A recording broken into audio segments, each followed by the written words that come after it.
Hi అండి. ఈరోజు మా అత్తయ్య గారి ఇంటి దగ్గర నుంచి ఏమేమి స్నాక్స్ తెచ్చుకున్నామో చూపిస్తాను. ముందుగా అయితే కారపూస. నేను పెద్ద వీడియో ఒకటి చేసున్నాను. ఈ టైటిల్ పైన ట్యాగ్ చేస్తాను. మీరు అక్కడికెళ్తే ఫుల్ వీడియో చూసేయొచ్చనమాట. ఇవి వచ్చేసి గుంటూరు వెరీ స్పెషల్ నేతి అరిసెలు. ఇవి మా పెద్దత్తయ్య గారు ఆర్డర్ ఇచ్చి అంతా చేపిచ్చి బోలెడన్ని స్నాక్స్ తీసుకొచ్చారనమాట. ఈసారి మా ఇల్లంతా స్నాక్స్ తోటి నిండిపోయింది. ఇది వచ్చేసి ఆకు పకోడీ అంటారు కదా! అవి కూడా చేయించారు. అన్నీ కూడా చాలా టేస్ట్‌గా ఉన్నాయన్నమాట. చాలా బాగా కుదిరాయి. తర్వాత వచ్చేసి ఇది నాకు చాలా స్పెషల్ పూస మిఠాయి. నేను నార్మల్‌గా మాకు బూందీ చేస్తారు గానీ ఇది చెయ్యరు.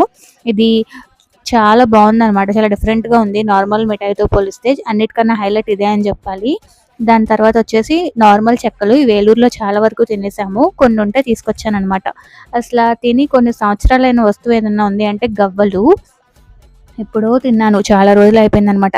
అలాగే నేను గుంటూరులో డిగ్రీ చేశాను. అప్పుడు ఈ నేతి అరిసెలు ఫ్రెండ్స్ దగ్గర బాగా తినేదాన్ననమాట. ఇది